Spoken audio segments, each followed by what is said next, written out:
It's Wednesday, 5th of August. It's 4 p.m. here in Dublin, so it must be time for The Shortlist. Welcome back, everybody. We had a break last week. I had my annual leave, taking some time out to not think about work.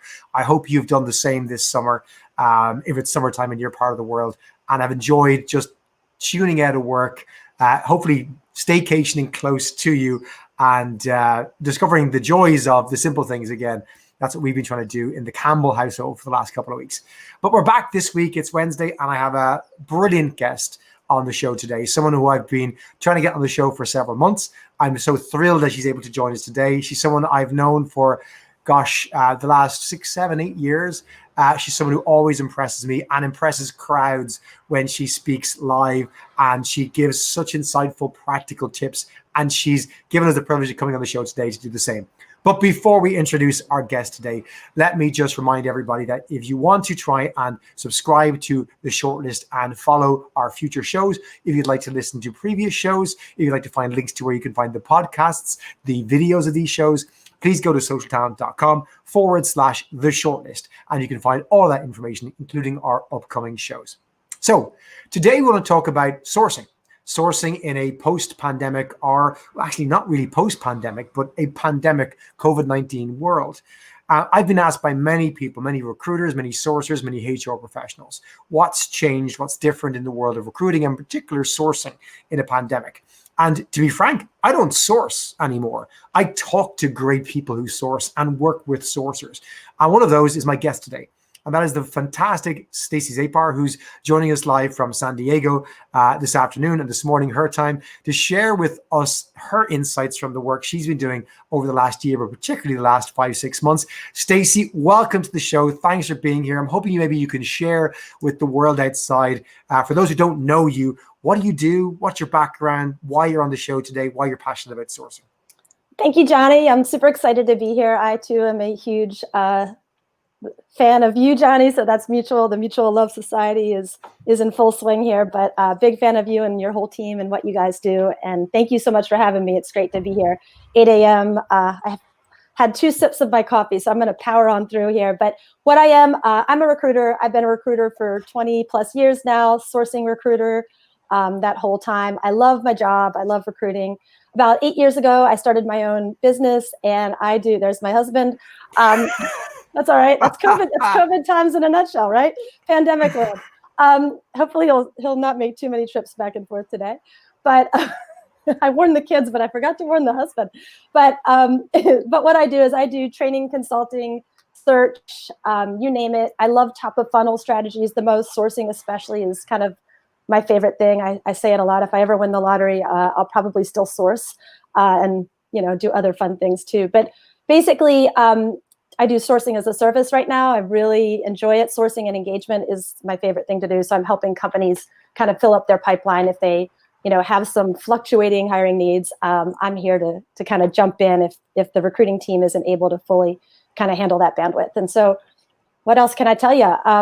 I love talking about this topic, and it is definitely a new world right now. 2020 is full of unique challenges when it comes to sourcing specifically, and I've tried some things that have always worked and they don't work as well. And some things still do. And what works for one person and is very different for other people. I did a lot of crowdsourcing recently in preparation for a talk I did last month. And the answers varied widely. My response rates are way up. My response rates are way down. My hiring is crazy. I have way more applicants. Oh my gosh, everything's on hold and I'm nervous. So there's a lot of fluctuation and there is no normal or standard. But I have found some things that tend to work universally, no matter what you're recruiting for. So hopefully I can share some of those tips with everybody today, and you all can learn from my trial and error and my mistakes as to what tends to work well in this crazy kind of challenging environment we find ourselves in these days. Well, I must share with our audience that Stacy's secret sauce course on the Social Talent platform is one of the most popular today, being watched over 1 million times by recruiters and Wow. sources around the world. And Jitendra Pradhan is live on LinkedIn at the moment saying, is this Stacy's secret sauce part 2? It might be, Jitendra. Certainly more updates. And if you liked Stacy's secret sauce on the platform, you're going to hopefully love what she's going to share with us today. But I'm going to get to that in a moment. I just want to quickly remind our viewers and listeners that if you want to listen to this on podcasts, we're now available on podcasts on all your favorite podcast platforms, on Spotify, on Apple, etc., etc. So go find, as a great sourcer, that yourself. You'll figure it out. Type in the shortlist, type in some other names. If you can't source our podcast, you shouldn't even be listening to the show. Oh, gosh. But we're gonna launch into the news first of all to see what's been going on in the world of work in the last 7 days. Niall, what news articles do we have today?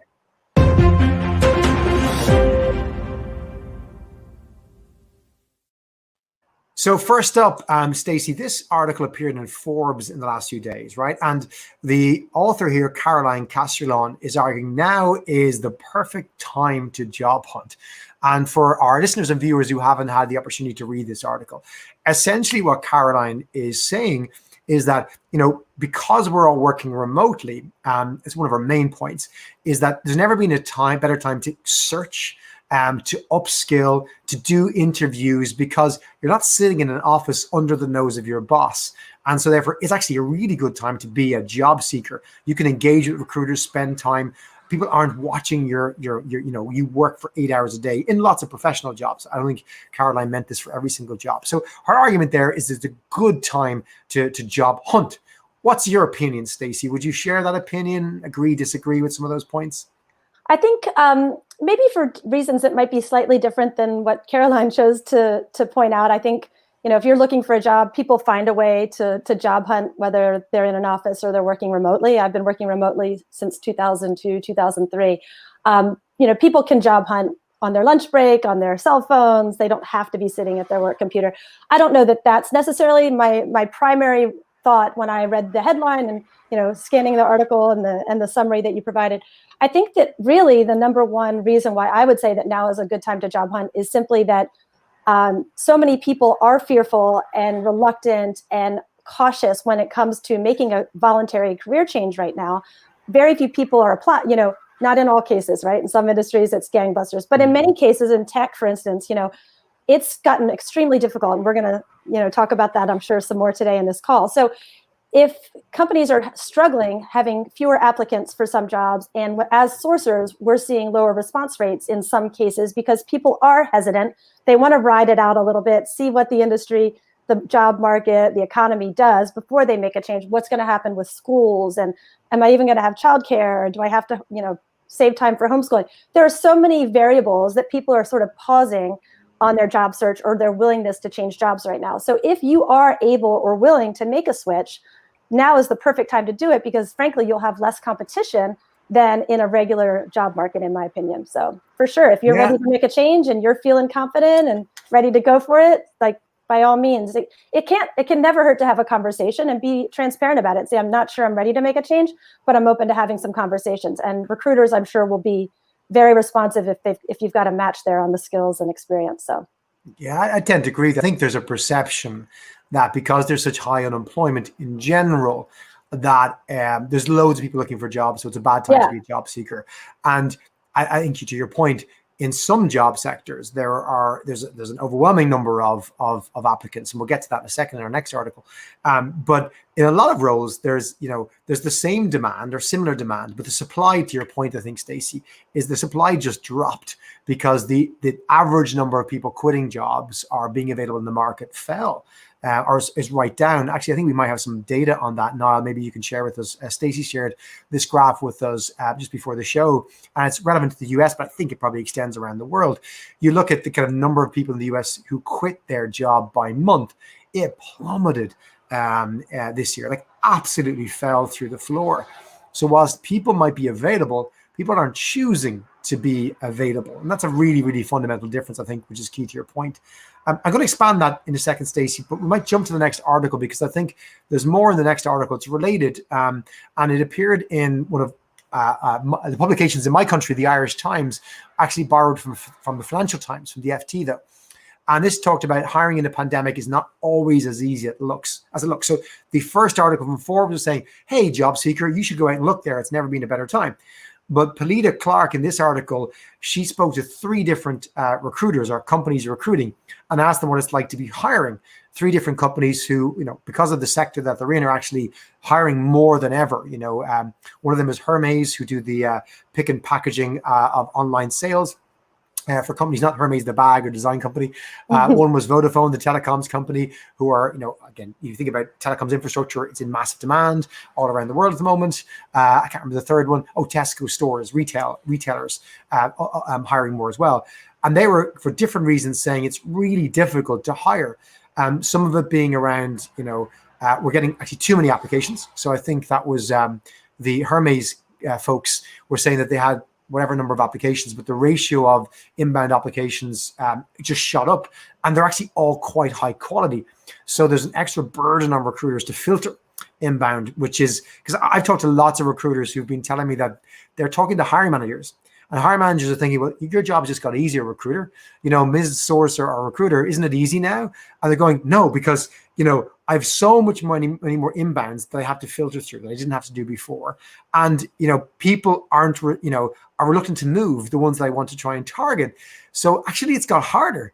More people in the market doesn't mean it's easier. And this is probably, it's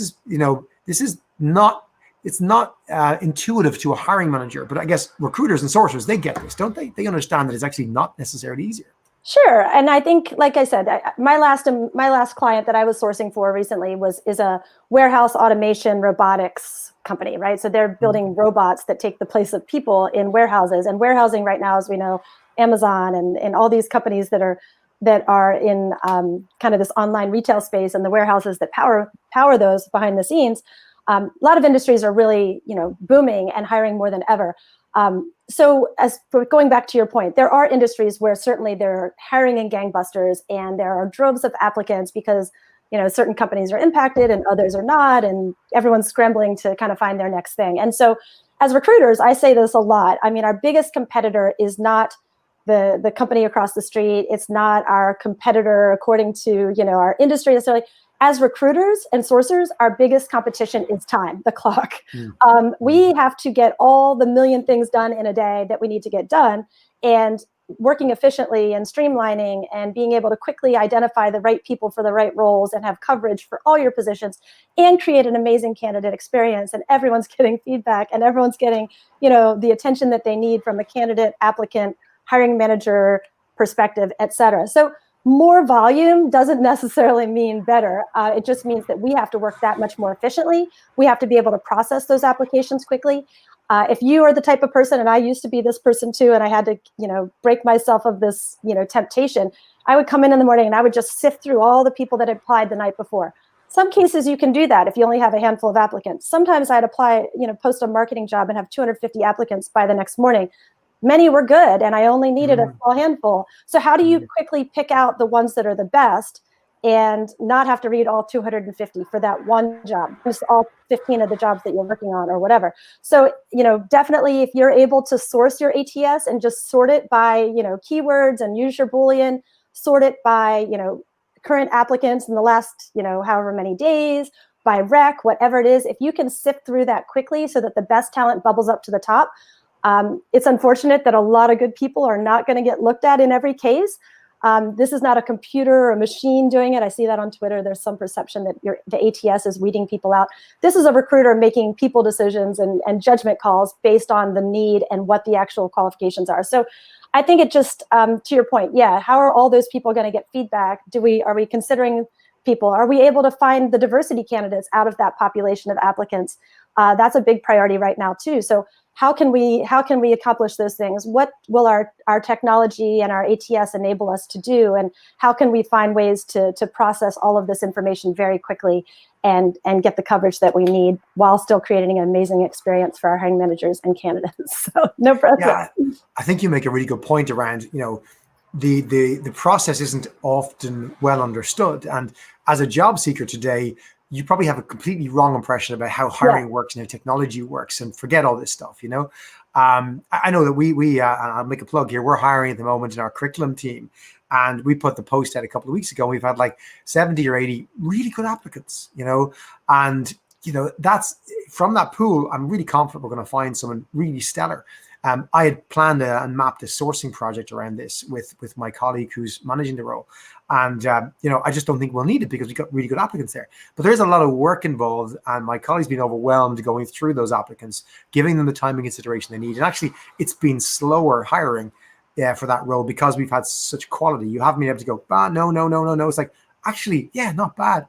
Actually, I need to read this one. This is kind of interesting. And you know what it reminds me of? It's almost like having to source through your applicant pool because the pool is so big and so qualified. You're almost having to source through this, talent pool of candidates to pick out the best ones. Your sourcing skills come into play with applicants in that context, if you really think about it.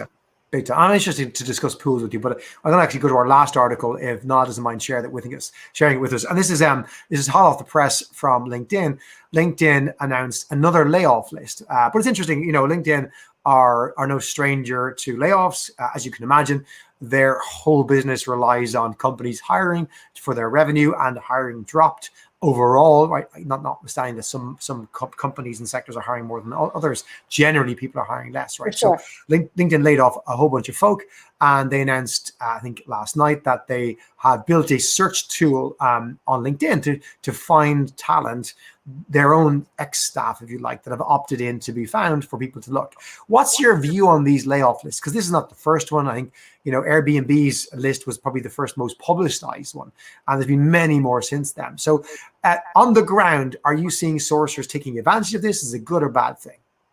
Yeah, I think layoff lists are a wonderful resource for recruiters, for sourcers, for the companies that hate doing this, but it's unfortunately a necessary evil in these times. And of course, for the people that are impacted, this is a wonderful way for them to get their information out there. And it's not just their name, it's got their title, it has their contact information. It makes it very easy for the recruiters involved. So these layoff lists, and there's, I'm not plugging in any way, but, the big one that you see oftentimes is this layoffs.io or .fyi, and there are ways to search, and there's a database, and you can sort it. There are actually links to each company's individual if they have an Excel spreadsheet that they've created or a website or what have you. Lots and lots and lots of people that are essentially raising their hand saying, I'm impacted and I'm available, which is recruiters and sourcers. That's a wonderful thing. What I experienced when back in, I guess, maybe March, I was hitting these lists up pretty hard when I had some openings, and I found that the people on the list weren't necessarily, some of those senior tech folks I was looking for. There were more junior folks or people that were interns, or many actually needed a visa, which I wasn't able to, work with, visa transfers or whatever. So not everyone on the list was actually going to be super applicable to my particular needs. But the big thing that I found is that when I did reach out to folks, I reached out to a handful of front-end developers, I think, and they were very kind at first. They're like, gosh, so sorry it's taken me a while to respond to you, because I always do my 3-step follow-up, as you guys have heard. But then when I followed up, they're like, gosh, I'm so sorry. I have to tell you, I've probably gotten 100 recruiters in the last emails in the last 3 days. And I'm completely overwhelmed, and I'm trying to process it all. So they have kind of the same issue that we just talked about from the last article, in that they're getting bombarded and having to decide which role, which company really makes sense, because I can't respond to everyone. And so my thought in looking at that as well, I've identified several companies in the geo where I'm sourcing that have been impacted. These companies have done layoffs. The industries are clearly impacted. Travel was a big one. TripAdvisor is a company that I was kind of going through their list, and certain industries, it makes sense that they're impacted more than others. And so what I chose to do, and this worked out really well for me personally, is of course scrub these lists, help the people that you can, consider everyone that's available. But I use that as a research tool that I then identified. Okay, these companies have done layoffs. If 10% of the company's been impacted, 90% is still there, but they're probably a little worried, saying, am I next? And when's the next round? And will I be impacted? And is my industry or company the best place to be right now, given the fact that travel may not bounce back for quite some time? So they might be wondering and looking for higher ground, or open to at least having a conversation, so that when the time is right, you'll have already started that dialogue. So what I did is I used those lists as a research tool to go out and go where the competition isn't. And maybe there's still some competition, but certainly much less than these poor people that have gotten 100 emails in 2 days or whatever. And so I was able to target and reach out and source.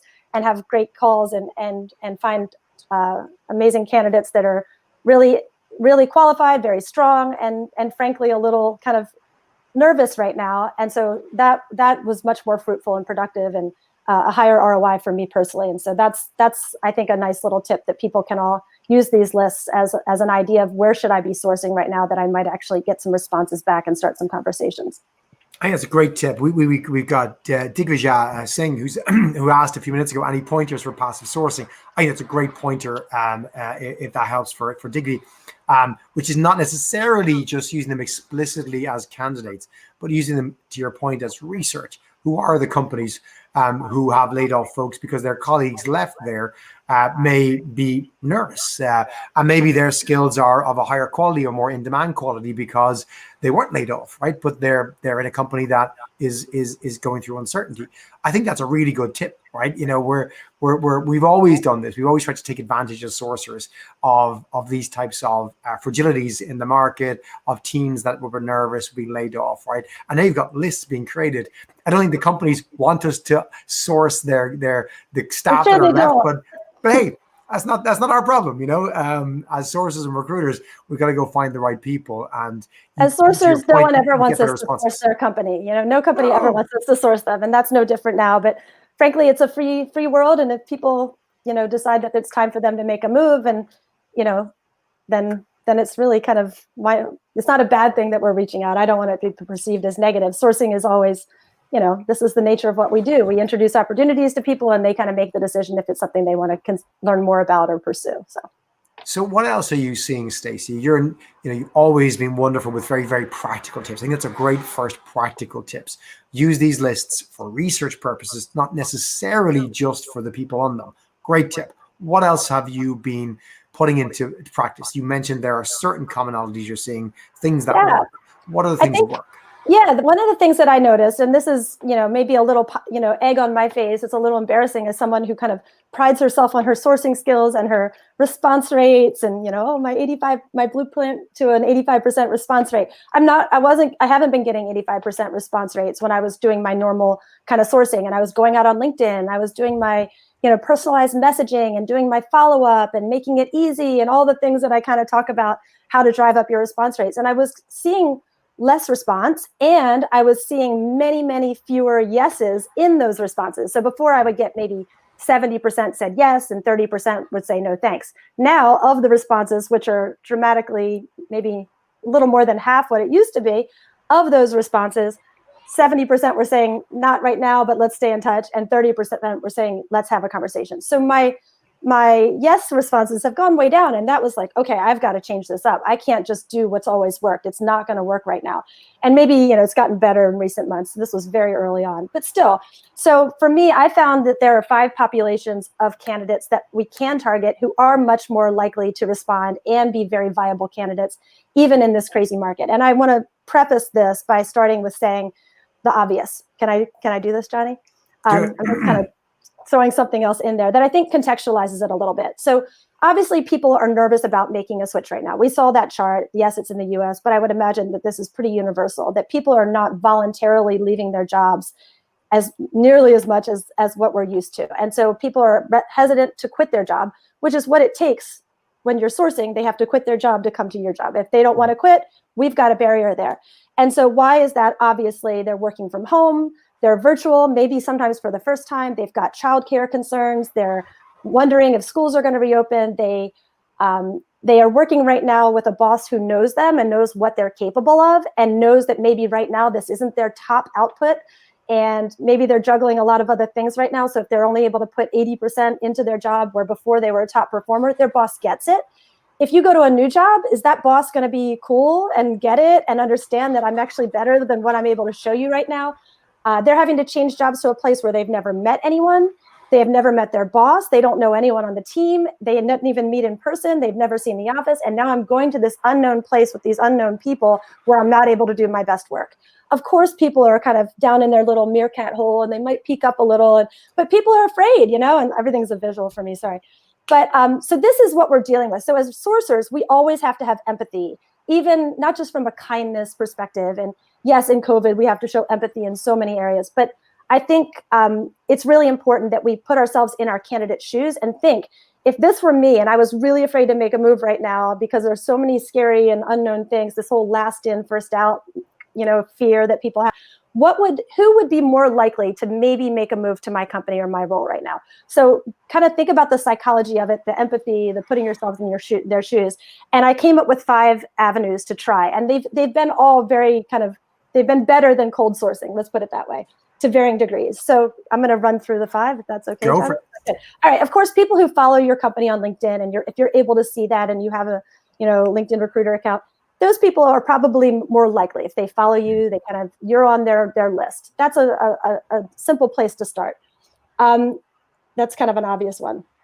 I'm a big fan, no matter what time of, whatever the climate is, I'm a big fan of sourcing our own ATS. Of course, we've got, you can cold source on LinkedIn. You can look at applicants. Cold sourced is cold. LinkedIn applicants are hot, or people that come through your website. But those people in your ATS, those are warm leads. These are people that have either applied to your company before, they've interviewed before, they've expressed interest, they've gone through the process of filling out your online application. They've been to your careers page, they've consumed the content. Like, they've gone beyond just liking your company on social media. They've actually, raised their hand and said, I want to work for you at some point in the past.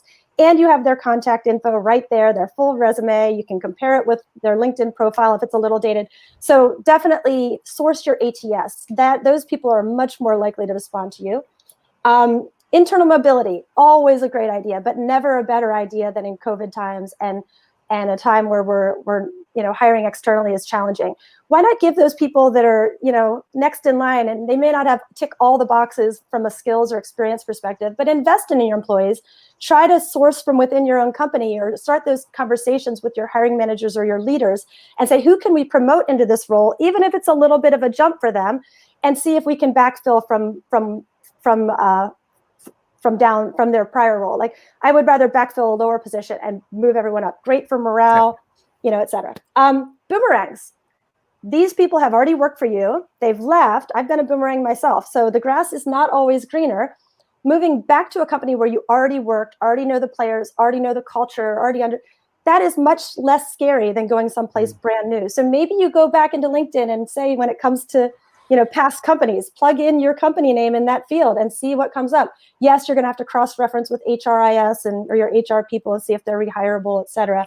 But that's another angle that they may be like, oh, heck no, Stacy, forget it. I will never come back there as the reason I left. But you don't know till you ask, and they might know someone, et cetera, et cetera. And my last tip here, and this is my favorite one, so I actually saved it for last, is referral sourcing. And, hat tip to Glenn Cathy. He's the one that I think shared this way back when at LinkedIn. And I just was like, yes, I've done this, but I love how you put it. He's like, don't ask people who they know, tell them who they know. And so I would say out of the 20 people I know who've changed jobs during COVID times, maybe 18, I think, of them left to go work for a boss they'd worked for in the past, or a team member that they've worked with in the past. They already knew someone. So if people are willing to make a move because they already know some of the players and there's a safe place and that person can vouch for the team or the culture or the manager, she's cool, you'll like her, trust me, whatever, that's a less scary thing. Those people are more likely to make a move. Let's target those people. Well, how do we do that? Go into LinkedIn, connect with your hiring team members or other employees or your people in your network. And if you can, but ideally people on the team, and source those people's first level connections. Again, on LinkedIn, you can do connections of, plug in the hiring manager or the hiring team member's name and source and be like, hey, hey, Johnny, these 3 people in your network, they're your first level connections, people you've worked with in the past. They look perfect for this role. What do you think? Oh my gosh, thumbs up, thumbs down. I send everybody 2 or 3 names, and you can drive referrals that way. Be very careful, however, that this does not drive down diversity. Obviously, we need to be mindful that that this can be somewhat of an, we still have to keep our diversity sourcing up. But this is something that if they've worked with those people or gone to school with them in the past, it can be a very nice little safe bridge for them to cross to make a change right now. And I highly recommend it. The comments and questions are coming fast and furious. I think great advice. Jitendra Pradhan saying, great tips. Thank you. Love the boomerang trick to poach. Our good friend Jeremy Roberts, former editor in SourceCon, said, first of all, people are still talking about sourcing passive crawl data. Very seldom have they exhausted the ATS, the CRM, internal employees, LinkedIn, job boards. Passive crawl data is the last option if you want to connect with people likely to engage. I think he's saying hallelujah and saying also his favorite is tell them who they know. Your point from Glenn Cathy's article many, many years ago, then get permission. He's saying, when I sold life insurance, I looked up neighbors when I was going to someone's home for a sale, asked if they knew them, then asked if I could use them as a reference when I called. There you go. I assume means it works, Jeremy. So nice job. Didn't know you sold insurance, Jeremy. That's good to know. Actually, I want to ask you one more. I wish there was a website that would tell us who we know in common with people. I wish there was only someone would create that. There was something that would tell us. I'm like, yes, absolutely. Say, hey, I see you work. I always use my old boss, Julie Hilton. Hi, Julie, if you're watching. Hey, I see you know Julie. She was my boss for like 5 years. I love her. How do you know Julie? And start that conversation. And get a heads up from Julie before you reach out and say, hey, what's the scoop on this person? And she'll be like, oh, I love her. Say, Julie says hi. I heard Microsoft have a product that does that. I can't remember its name. Anyway, it'll come back to me. Stacey. Anyway. Actually, I'm gonna ask you about a sixth source. It just got me thinking because it's been mentioned to me by some people. I want to know if it works for you, right? Or you've seen it work, which is so you're silver medalists, right, from the past. So people you have rejected rejected you. Right, because maybe 6 months ago they got an offer with, or they were working for a hot tech company, and you were considered old school legacy. Maybe their view of the world has changed 6 months later. Have you seen that work for sourcers? Talking about you using the existing pools in front of you. Have you tried it? When I say source your ATS and find former applicants, former interviewees, and of course you're tagging all your silver medalists, right? So of course you're searching for that too. So even if that's another kind of good point that you just bring up. A lot of times we're hesitant as sourcers to reach out to people that have made a move in the last 3, 4, 6, 9 months because we think of that 1 year rule that no one will make a move in less than a year. But in COVID times, that's not necessarily the case. People might say, you know what? Everybody's getting kind of tied up in this COVID thing. A short gap this year isn't going to look that bad. Or secondly, they're like, you know what? I made a bad call. This is not a smart decision in a pandemic to work for a company that's unstable or this startup or whatever. I'm okay with making a move to higher ground. So don't assume that just because those are the old norms. The new norm is that just because that they've been there less than a year, they might still be willing to talk to you. And in this climate, I think everyone knows somebody that might be open to look or has been impacted. So just even having these conversations is going to drum up, referrals or interest, hopefully targeted ones. Again, we don't want more candidates and more leads. We want better leads and more qualified leads. So if we can kind of home in on that, and that's really our job right now. So I'm going to ask Niall to bring that up on screen. Just a quick summary of those 5 points. For those of you watching, you can see them, but I'm going to call them out for those of you listening on the podcast. Stacey's 5 avenues to search from: people who follow you, think about your LinkedIn company, etc. People in your ATS, so your silver medalists, gold medalists, your past applicants, interviewees, etc. Internal hires. We had Jan Ackerman from Oracle on a few weeks ago talking about internal hiring. It's a big theme we know everywhere. Your boomerangs. Again, we're seeing Stacey herself being a boomerang. Hey, in social talent, we had a boomerang. James Coffey, one of our former employees, rejoined us this year in the middle of COVID. It was awesome to get him back. So hallelujah to that. On my list. There you go, 19 out of 21. And referrals, big time. Don't ask people who they know. Tell them who they know. That's copyright Stacy/Glenn Cathy. So that's awesome. Cathy, so love that stuff. Sourcing. We have to source referrals, drive referrals. Don't just please, who do you know? Here's the hot list and a sign in the bathroom or the hallway or whatever. Definitely source your referrals. Don't just ask. Exactly. And I'm going to throw a couple of questions from the comments, if you don't mind, Stacey. Quick shout out and say hello to Aaron Sullivan. Hey, Aaron, good to have you on the show. I'm glad you're here live with us. We've got a question back here. I don't know if this is something that you have experience of, if you can comment upon, but we have a question in here from David Giamarillo, and he's wondering, a question for you, Stacey: how can recruiters minimize the constant ghosting of candidates and hiring managers during this time? Seems like it's getting worse right now. So first of all, do you agree with that? Have you seen that? And do you have any advice on that?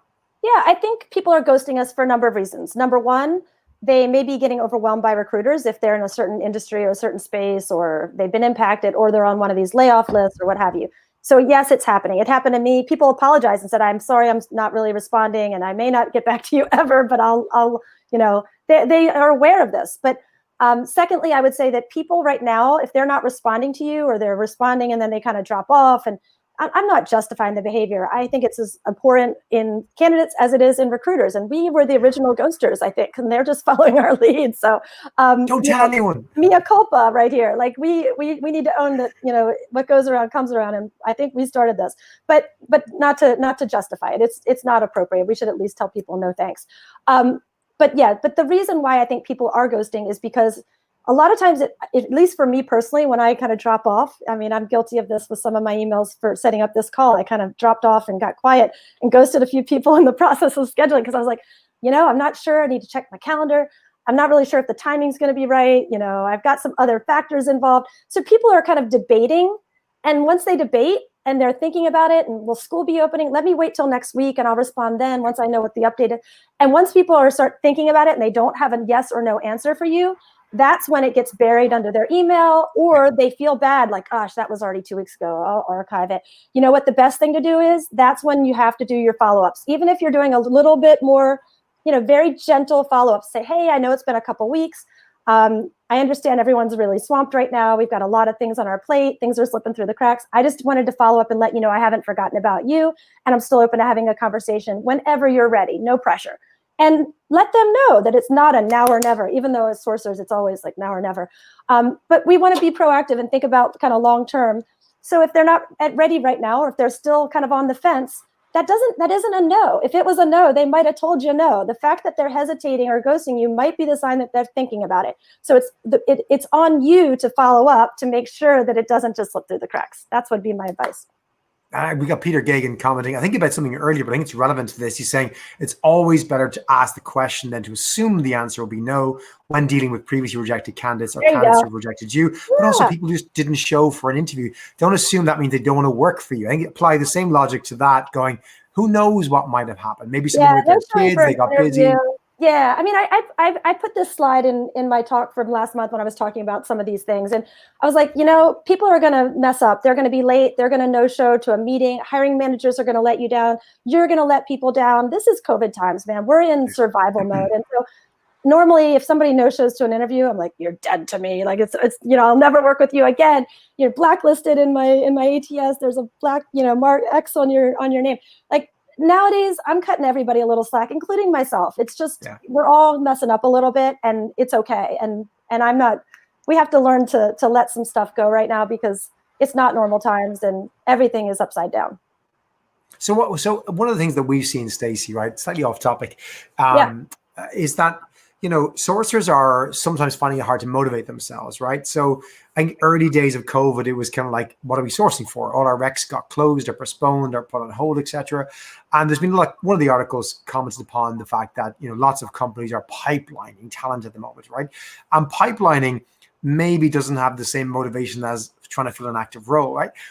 But what are your thoughts, first of all, on how do you motivate yourself as a sourcer if you are facing a situation where your rec load is way down? What should you be doing to keep motivated, keep busy? And then maybe, what are your thoughts about, using the time to pipeline? Yeah, I think that's great. I had like five or six tips in my talk from last month around this very subject. It's funny you bring it up. Like, what do we do if we're less busy? What do we do if everything's on hold? It makes us nervous as recruiters to say, gosh, if they're not hiring, do they need me? I've lived through a couple of these kind of recessions and such in the past. And the first thing that I did was show my value and hustle and get busy quick. And so what did I do? I raised my hand and I said, hey, I'm slow right now. Can I help out on this team? University recruiting, they're scrambling how to hire virtually and for college recruiting. Like, can I be a resource to help go through all the droves of now, paper and online resumes that used to be face-to-face job fairs and what have you?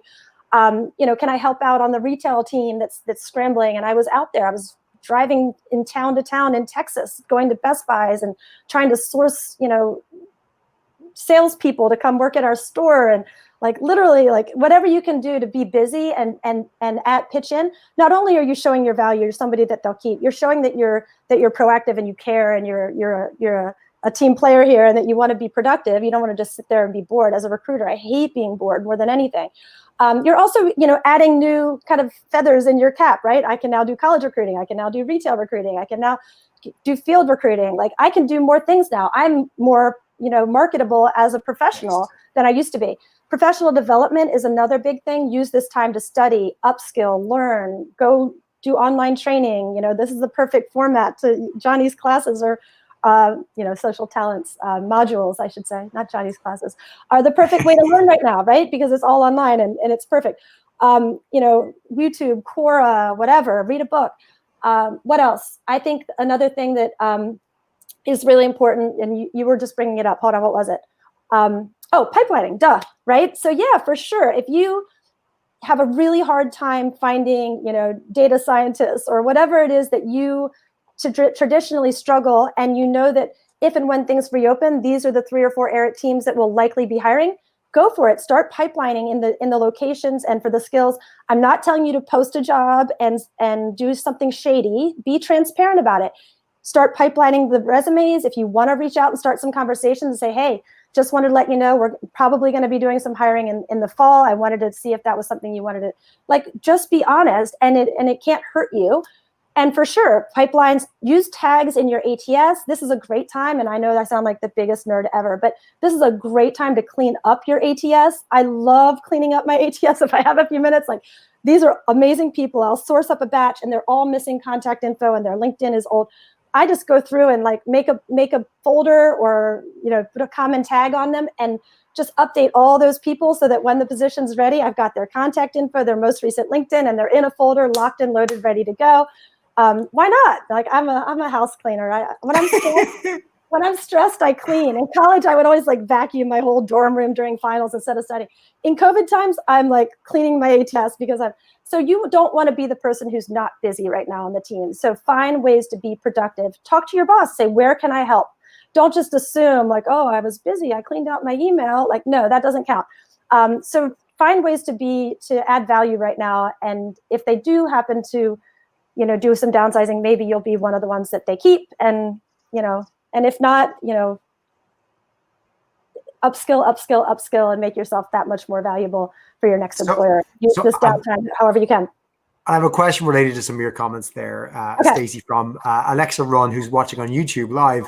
And she's asked, or he's asked, for any tips you have on sourcing entry-level candidates on LinkedIn. You mentioned college graduates, you mentioned some retail roles. So I guess generally, have you experienced or tips for hiring entry-level or sourcing entry-level candidates? Because not everyone thinks about sourcing entry-level candidates. They think there's lots of them, it's going to be easy.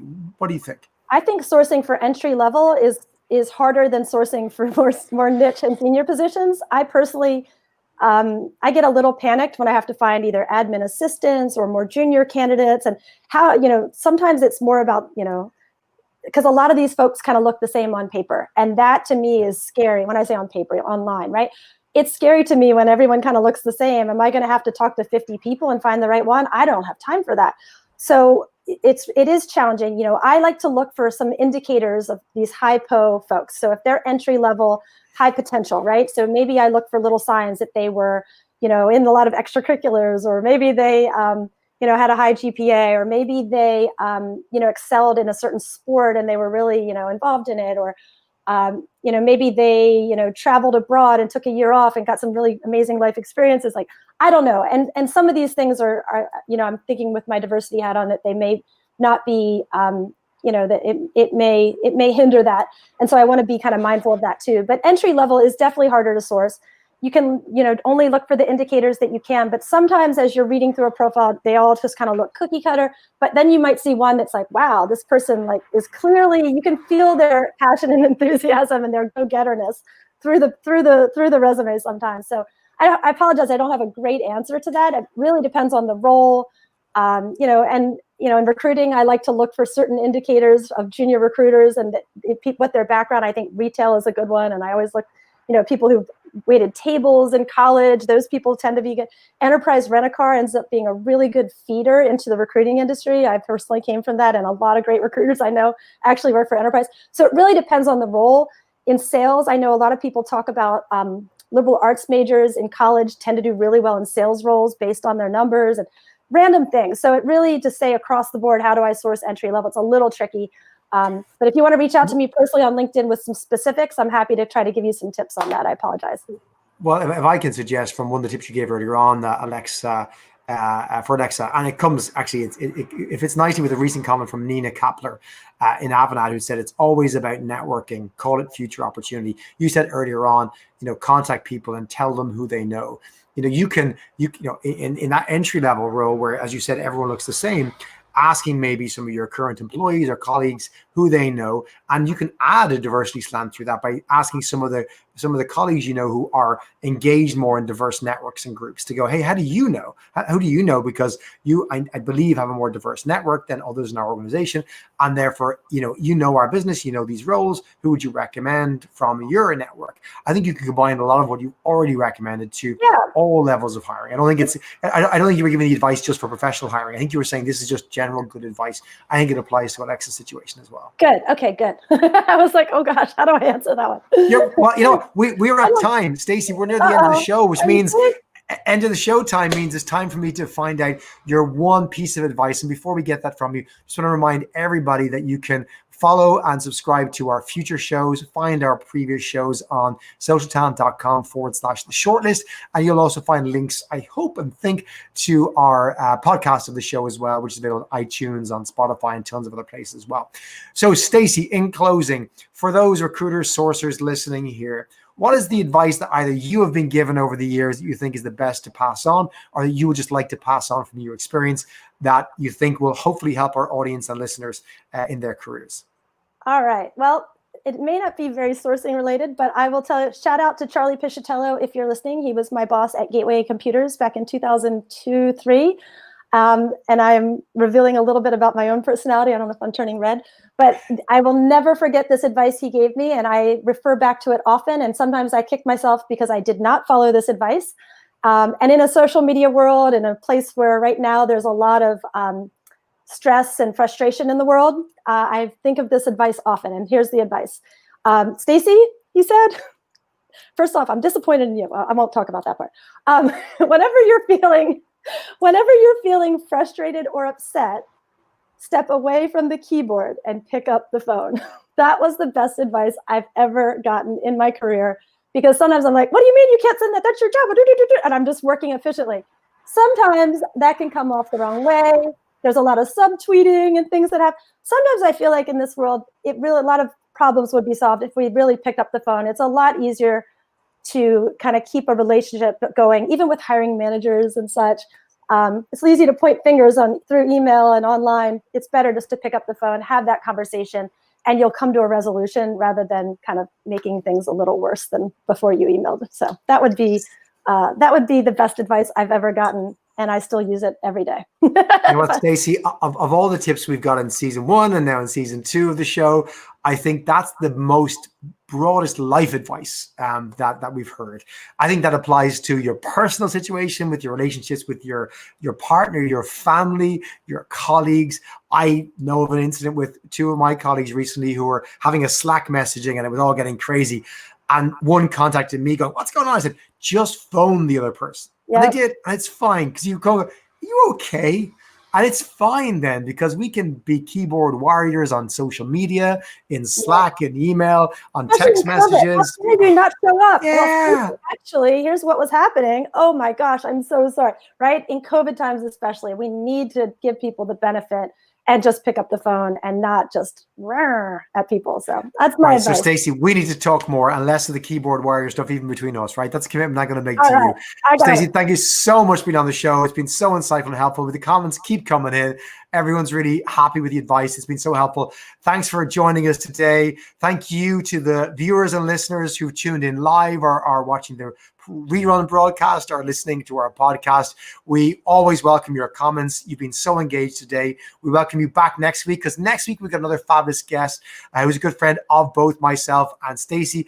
I believe he's currently living in Stacy's home city of San Diego as well. And that's Brian Adams, CEO and founder of PH Creative. He's on the show before in season 1, and he's back next week on the 12th of August at 4 p.m. UK Ireland time. That's going to be 8 a.m. Pacific time, and that's going to be 11 a.m. on the East Coast of the US. And well, find your time in some other part of the world, right?